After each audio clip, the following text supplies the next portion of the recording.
morning, guys. I thought of doing a vlog from Colombo, and the current situation in Sri Lanka is really bad, and with all the politics that has been going on and all the cruelty and how the people are suffering, so I thought of doing a vlog from Sri Lanka, but then I thought where to start and what to say. And I thought the best thing was to read a beautiful poem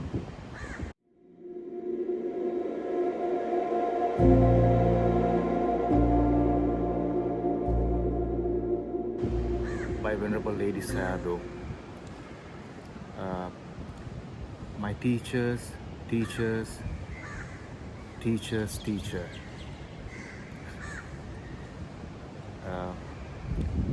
wrote this poem, I think in the 1890s or 1880s, I'm not sure, or maybe even in the very early 20th century, but this is a poem called Samvega, the 4-stanza poem on Samvega by Venerable Ledi Sayadaw. When I wanted to become a monk, and before I became a monk, my teacher Bikramji, who is a very senior Vipassana teacher, and my beautiful Dhamma Kalyana Mitra gave me this poem. I've been reading it from time to time. It answers all the questions in life. Maybe it's not for everybody, and most people can interpret it in different ways who have not practiced Vipassana. But anyway, I thought I'll just read it for you. Now, some of the words, my pronunciation may not be 100% right, and I don't want to give any of my interpretation because it itself may be deluded, so I just want to give the interpretation as here while reading. So I think it's a good time to read this poem. Lots of violence happened in Sri Lanka yesterday. There is a lot of media to see that. I'm just going to read the poem.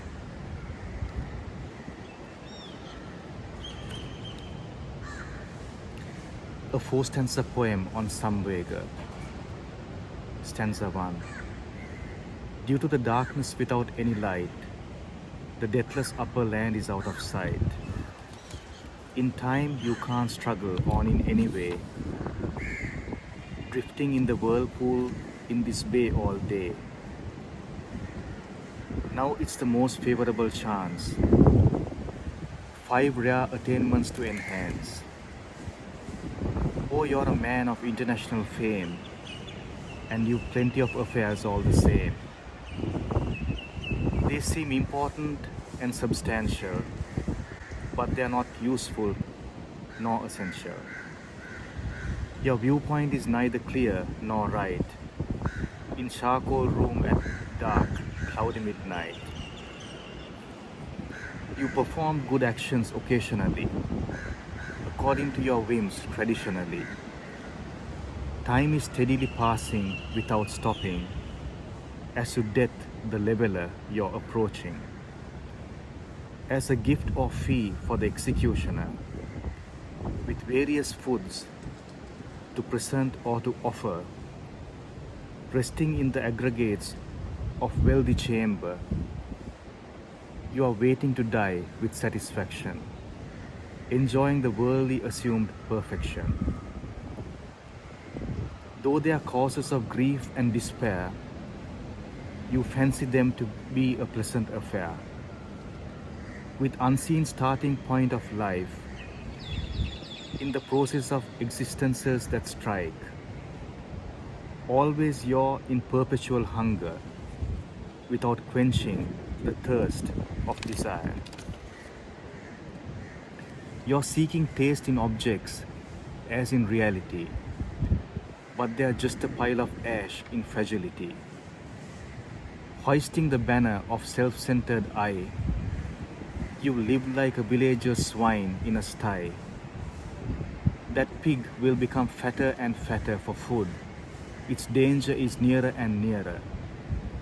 You're haughty and proud in society, lofty with status and without anxiety. You're happy and pragmatic, just like that villager's pig.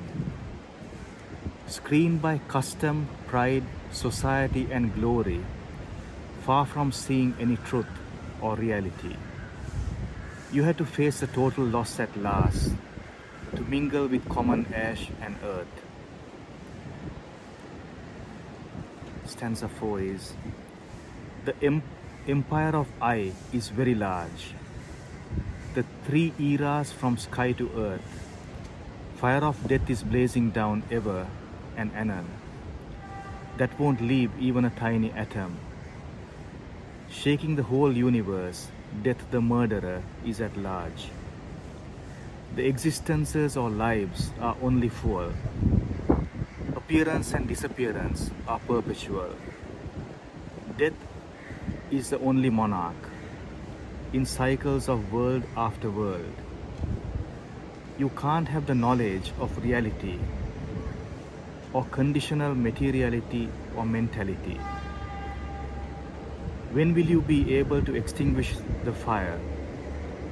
That's very dangerous, ferocious, and there.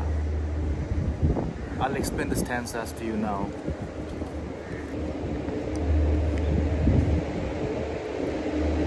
Probably the first time you're seeing me in glasses. I'll let the train pass. So I'll explain the stanzas now. Explanation of the 4 stanzas. First stanza. The 4 kinds of ignorance or avijja that conceal 4 kinds of truth. These 4 kinds of ignorance are called darkness without any light. In other words, truth cannot be realized because the darkness of ignorance conceals it. The 4 kinds of truth are as follows. The 5 aggregates of materiality and mentality are the truth of suffering. 2. Greed or craving is the truth of the cause of suffering. 3. The peace of Nibbana is the truth of the end of suffering. 4. The Noble Eightfold Path, starting from right view, is the truth of the way to the end of suffering. There are 4 kinds of ignorance that hide the aforesaid 4 kinds of truth. There are also 4 kinds of wisdom or knowledge, vijja, that reveal them. The deathless is Nibbana, which is free from death. Moreover, Nibbana is not associated with conditioned things or sankhara, so it is deathless. Nibbana is also called the upper land because it is attained by struggling against the current samsara, the eternal cycle of birth and death. In time you can't struggle on in any way means Kinwin Mungwe is not able to practice the noble path to attain Nibbana. This bay means the flood of samsara. Whirlpool means the vicious cycle or vatta, spinning around in samsara without being liberated. There are 4 kinds of vicious cycles relating to good existences. Desire for pleasant sights, sounds, smells, tastes, sensations and thoughts, which is called the kilesa vatta. The volitional activities of donation, morality, mental development, etc., the kamma vatta. The resultant of life as a human or celestial being, the vipaka vatta. The circulation of these 3 cycles in the whirlpool of samsara.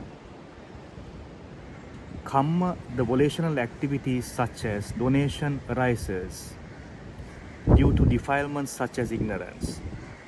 Volitional activities like donation gives rise to resultants such as human existence, which again gives rise to defilements including ignorance. Due to defilements, kamma produces resultants, which gives rise to defilements. So it is endless, like an orbit of a spinning wheel. That is why vatta is called the whirlpool. second stanza. 5 difficult attainments refers to the very rare appearance of a Buddha and his teaching. Buddha Upaddo Dullabha. Number 2, the very rare and precious human rebirth. Manusatta Dullabha. Number 3, the very rare opportunity to be a Buddhist monk or novice, or maybe even to practice the Dhamma as a layperson deeply by taking courses and living like a monk. That's just what I put there, but I'll go back. The number 3 is a very rare opportunity to be a Buddhist monk or novice. Pabajjatta Dullabha. Number 4, the very rare attainment of faith or confidence in the Buddha, Dhamma and Sangha and the law of Kamma. Saddha Sampatti Dullabha. Number 5, the very rare opportunity of hearing the Dhamma leading to Nibbana. Saddhamma Savana Dullabha. They aren't worthy or essential refers to the worldly or political affairs which are not concerned with morality, concentration and insight. It means that Kinwin Mingwe was fully occupied with those unimportant affairs until his old age. So his life was in vain. He was preoccupied with futile anxiety, delusion and restlessness. They seem to be important or real means that Kinwin Mingwe was sincerely trying his best for those affairs, but they were in vain. Your viewpoint is neither clear nor right means that you cannot see the true nature of the 5 aggregates of materiality and mentality. If you think that they are not your own, it is right view. If you regard them as yours, that view is not right. Right view means seeing things as they really are, yatha bhuta. Wrong view is personality view, sakkaya ditti, or belief in a soul, atta ditti. You do not try to follow the right way, so you are going astray. That is why there is no chance for your accumulated perfections or parami to appear. They are hidden like embers covered with wet mud. Therefore, your viewpoint is neither clear nor right.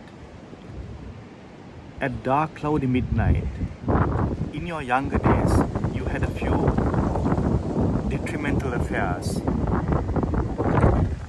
When you heard of the Buddha, Dhamma or Sangha, your confidence could shine. With the growth of wealth and property, your detrimental works are increasing day by day. You are not a stranger to the Buddha, Dhamma and Sangha, but your confidence is fading with age. Despite the repeated echoes of the noble qualities of Buddha, Dhamma and Sangha, your confidence is no longer radiant. You perform good deeds in the traditional way, merely to gain the high regard of others. So you are at dark, cloudy midnight. In charcoal room refers to the worldly affairs to support your family that darken your view. You perform good actions occasionally according to your whims traditionally. Now that you have reached a mature age, you have fallen into the charcoal room of worldly affairs for the welfare of your family and cannot get out of it. Then you put the blame on your lack of accumulated perfections. With weak confidence and wisdom, you occasionally accomplish the traditional meritorious deeds of charity and meditation. However, you take solace in meditation with weak expectations. You sometimes contemplate impermanence, unsatisfactoriness and not self, or the noble qualities of the Buddha, Dhamma and Sangha. But your insight and confidence are far from clear. You only carry out these noble deeds with the hope of cultivating a good habit. time is a being's lifespan for meditation on death.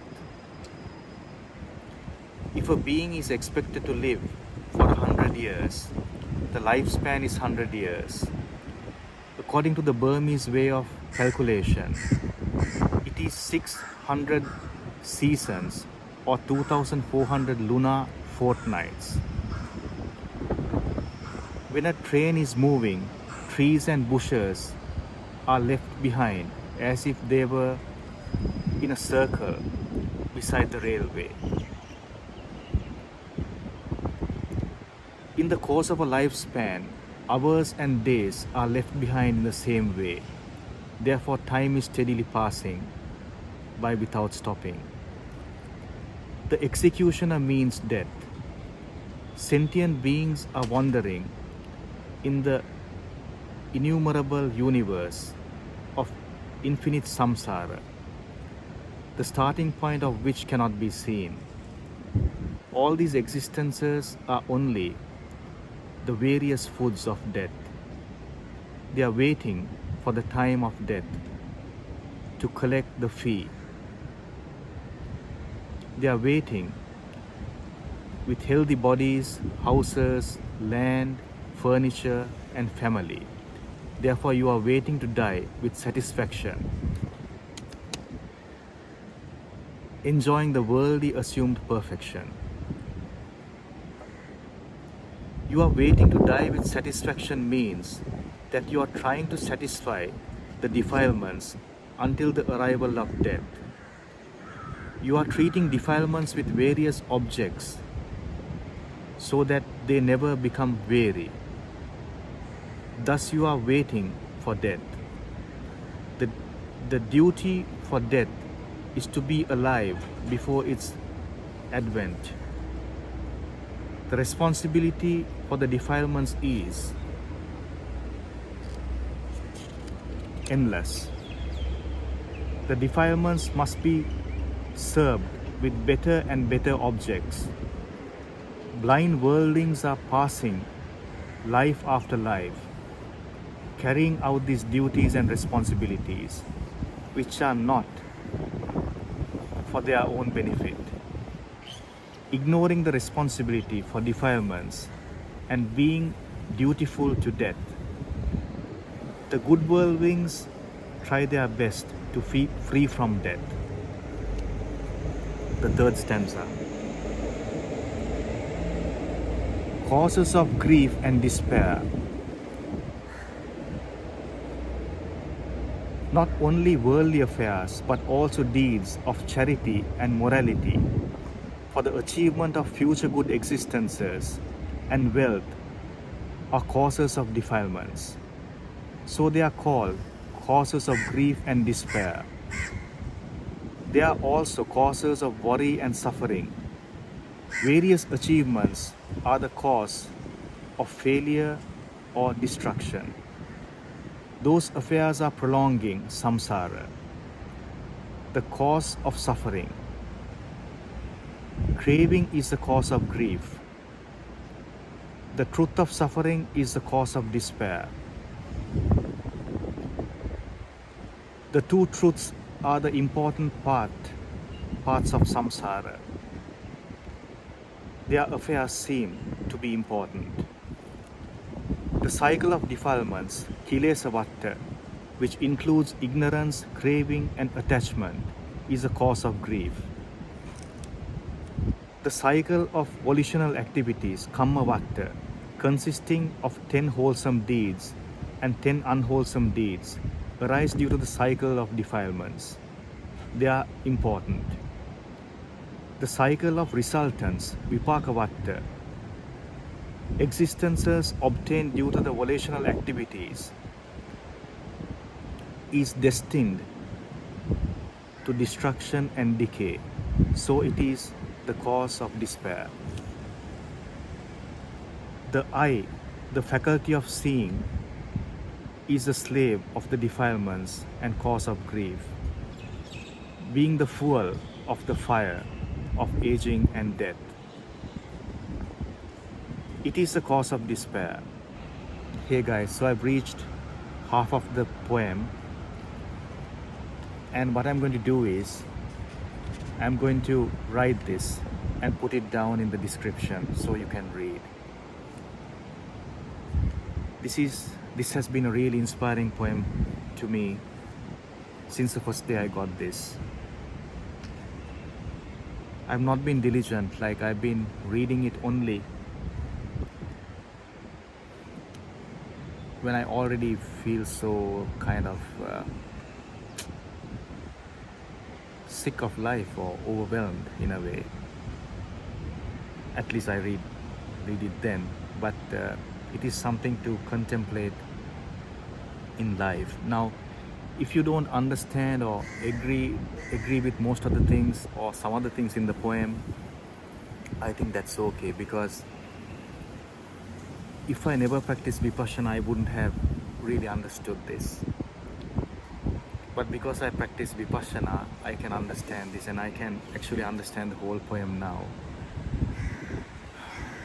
because I practice Vipassana.